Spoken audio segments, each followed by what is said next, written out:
Oh my goodness. Thorne is walking in to see them about to woohoo, and look, he took his pants off. Thorne, do you think this is some kind of like 3-person operation? Hi, everybody. This is Lady Sweetheart, and welcome to a very special episode of the Black Widow Challenge. Guys, I am so excited because this is the finale. We have been working at this LP for over a year, and guys, we are almost there. We are about to finish this. We are about to win this challenge today. And I have to admit, I'm also a little bit nervous because I have a specific way that I want to finish this, and I'm really, really hoping that I can come through for you guys and present this the way that I want to. So, first things first, obviously in the last episode, Haven and Thorne did get married, so we got that accomplished. It is actually the next day, so all of the kids went out. Well, Asher went to school, but the other 3 kids all went out to do some karaoke. So Haven is alone in the house with Thorne, so you guys know what time it is. It is time for Haven to get caught cheating on Thorne. So of course, we are going to invite over Silas, the mysterious man that Haven met in the bar last week. A lot of you had some really, Haven just kind of like disappeared there for a second. A lot of you had some really good theories about who Silas is. So you will be learning more about him today. So we're just waiting patiently for Silas to show up. Thorne is over here practicing his piano. Okay, so Haven is going outside to invite Silas in. So, of course, it is now time for Haven to lay on the romance with Silas.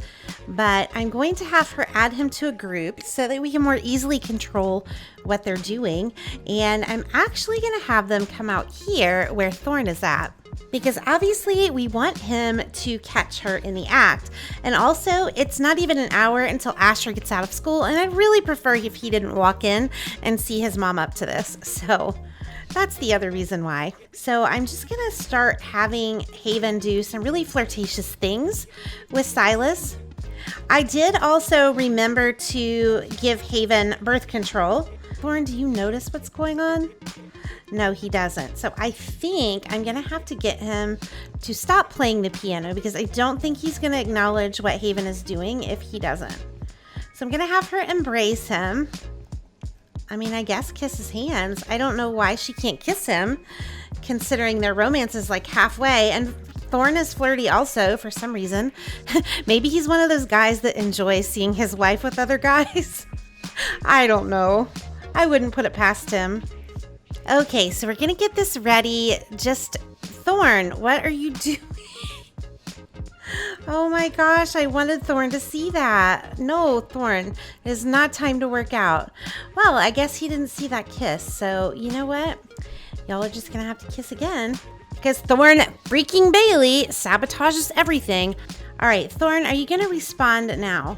Are you blind, Thorne? I mean, I guess in addition to Thorne Bailey being a saboteur, he's also quite blind. Dawn is calling her. Dawn, we are so done with you, and you're married to somebody right now. You should really not be asking Haven on a date. I know why he's not responding. Oh, I am so stupid. It's because we got her the player trait, and no one will ever... Oh my goodness. But I would say he's definitely caught her cheating. Also, I don't think her charisma is where it needs to be yet. So before we kill Thorne off, I am going to have her improve her charisma. She's almost halfway there, though. So hopefully this stuff with Silas will help. But I am going to go ahead and have her go up and woohoo with Silas. I know it's not a rule that they have to be caught woohooing somebody, but I just kind of feel like that's what it should be, just to be more dramatic. So she's going to ask him. Hopefully he will agree, and hopefully Asher does not come in here. Okay, he didn't. It looks like he's agreeing to it. I also like the color coordination that these 3 have going on. Thorne's been invited to an event. I don't think he's going to be able to make it on account of him being dead. It looks like Thorne is heading upstairs too. However, we all know, how long he takes to get anywhere. Okay, so Haven and Silas are woohooing for the first time. Oh my goodness. Thorne is walking in to see them about to woohoo, and look, he took his pants off. Thorne, do you think this is some kind of 3-person operation? Or do you, like I said, do you just kind of get your kicks off watching Haven with other guys? I don't know. Whatever it is, it's weird. And hey guys, that could also be Thorne. Put some freaking clothes on. Asher's here. I don't think he wants to see it. Yeah, look at him. He's happy, guys. What the heck? What kind of weirdo are you, Thorne? Meanwhile, these two are just finishing their woohoo session. And from the looks of things, I think they enjoyed it. Angelo, you break my heart.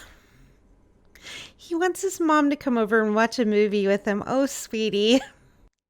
You are just too sweet and precious and innocent to have Haven as a mom.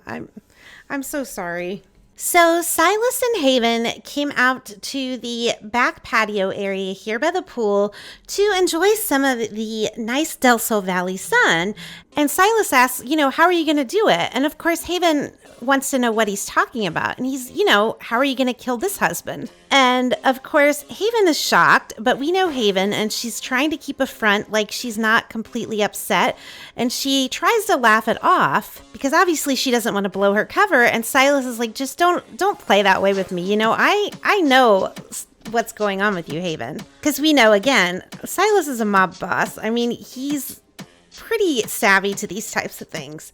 And Silas is telling her, don't worry, Haven. I'm not going to blow your cover. Your secret's safe with me.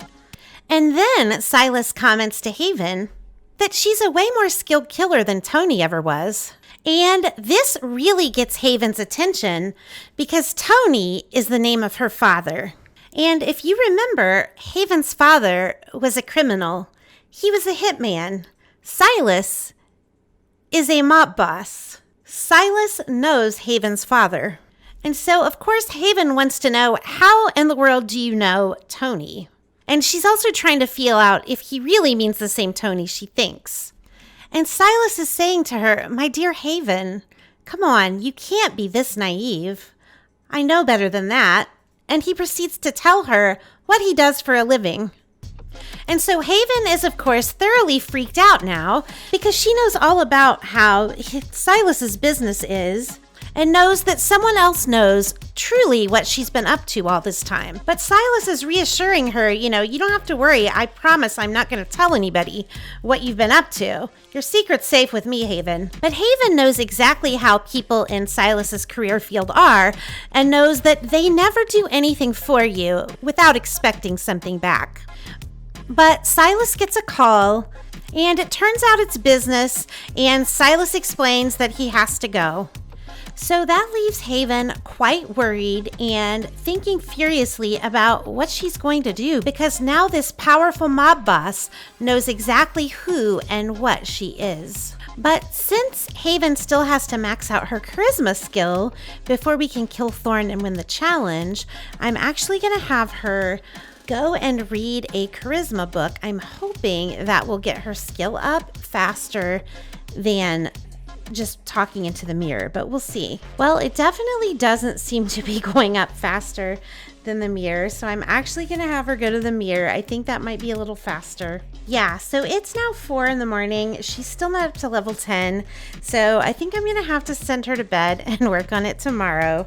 So I will meet you back when we are ready to attempt our next Black Widowing.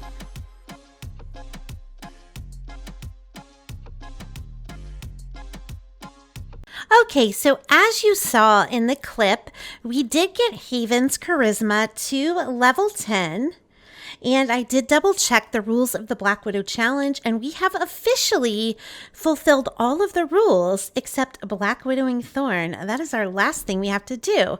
So since it is nighttime, I think that is the right time for Haven to work on that. So Thorne is outside and he's confronting Haven about her cheating on him. Because he did see Haven, basically woohoo with Silas, and he saw her kiss him too, so he's very upset about that. And of course, Haven isn't going to take that lying down. I'm sure she's saying something to the effect of, like, I thought you liked all the bad press. I thought you liked these types of dramatic things happening. So Thor's just basically laying into Haven. And obviously we know Haven, she's not taking it. So she's giving him a piece of her mind right back. And Thorne's probably saying something to the effect of, look, I left my wife for you, and this is the way you treat me. And Haven's probably saying something to the effect of, like, well, what did you think you were going to get? Like, maybe this is just, what you get for the way you treated your wife. Also, it says that Haven is mentally planning. So what does that tell you? That's just too perfect. And Thorne is winning the argument, I think, because he argued with her about her parenting. I mean, Haven has pretty lousy parenting, so you can't really argue with the guy on that one. So Haven has had enough and decides to move forward with her plan, which is to push Thorne into the pond with some hungry piranha. So Thorne falls into the pond with all of the hungry piranhas. And unfortunately for Thorne, as the sun comes up, he ends up getting eaten by the hungry piranha. And unfortunately for Haven, Amara has walked out and sees the whole thing. See, Amara had cast a spell on Haven because, as we know, Amara was already suspicious of Haven and what she was doing. So she put a spell on her to basically give her a way to read how Haven was feeling. And when Haven was about to kill Thorne, she sensed the animosity that was coming from Haven and the evil thoughts she was having. And so that's what led her to come out and witness what happened. Because we know Amara has always had supernatural abilities to read auras. And so with that spell, she was able to figure out what her mom was up to. But so far, Haven has not noticed that Amara is out here. But Haven turns around and notices that Amara is standing there. And Amara, still having this spell on Haven to let her read her emotions, basically does a spell on her, first freezing her in place because she also picked up on Haven wanting to run away. So she's going to make sure she can't do that. So while she has her mom frozen in place, she's casting a spell to make sure that Haven can't leave the house. So now that she's completed the spell, she unfreezes Haven. And Haven, of course, is trying to explain, but she can't really come up with any good excuse. I mean, Amara basically saw the whole thing. And Amara is basically telling her, save it. She knows exactly what happened. And of course, Haven's just being like, you don't understand. And, just trying to appeal to her sympathies. And Amara's not having any of it. And of course, Haven has now picked up on the fact that something isn't right because she can sense that she can't leave. So I think she kind of knows now that Amara has some magical abilities. She's always known there was something in her mind strange about Amara, but she never knew that she was a witch. But she can definitely feel the magic that she has cast on her because she wants to be able to leave and she cannot. Okay, so it's the next afternoon and Haven is still sleeping the day away, but Amara decided she wants to talk to her siblings about everything that happened. And of course, she invited Angelo over. And she's basically telling her siblings what she discovered about their mom and that she actually caught her killing Thorne. So, of course, this is hard for the rest of the siblings to hear because clearly none of them wants to think of their mother as a murderer.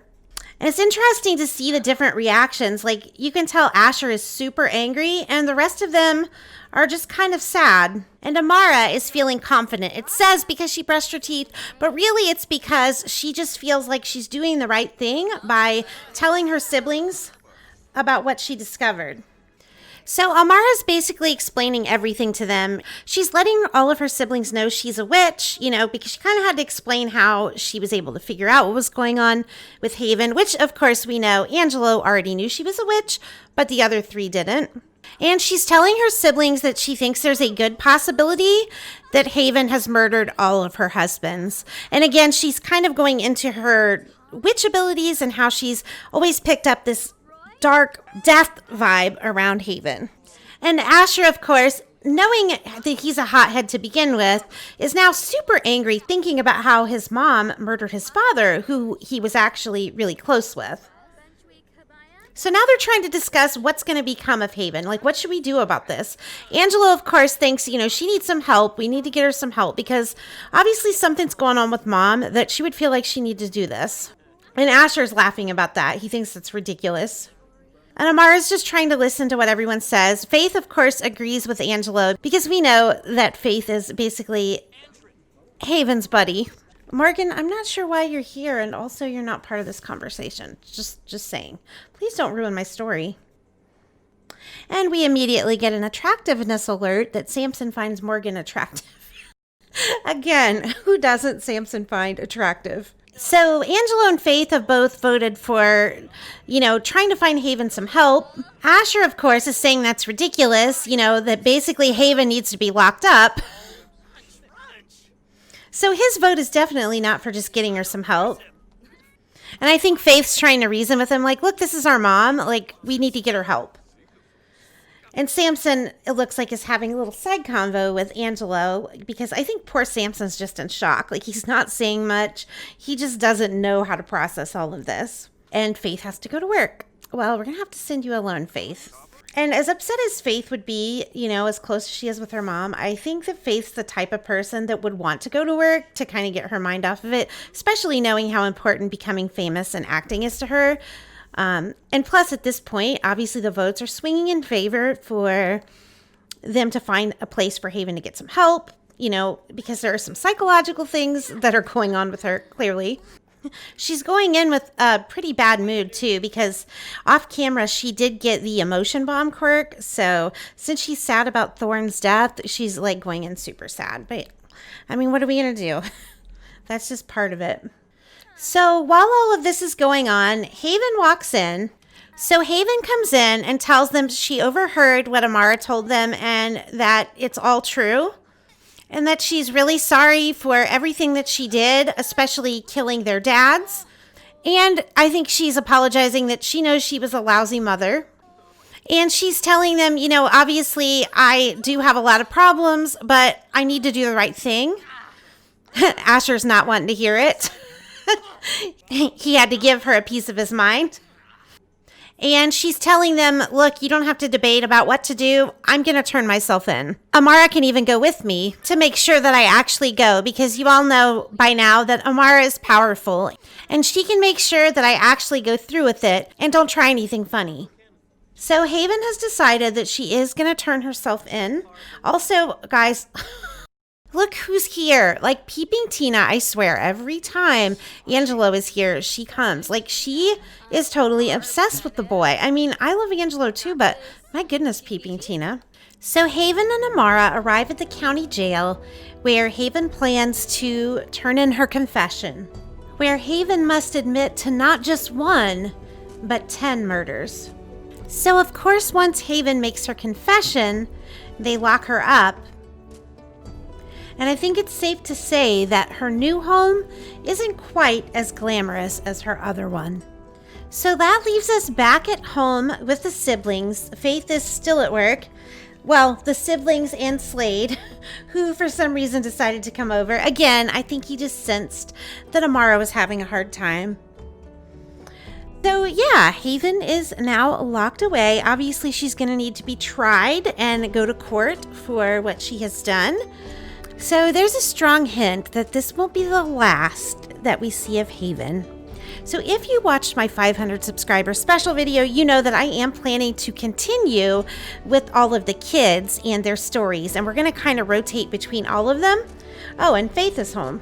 So anyway, back to what I was saying. I am planning to continue with these characters, and I'm going to kind of rotate because obviously we have these guys in this house. We have Angelo and Amelia in their house, and my plan is I'm going to be moving out Amara so that we can focus on her story with, learning more about being a witch and trying to bring her dad back and to me, that's a whole story arc, and it kind of deserves its own series. So that's my plan.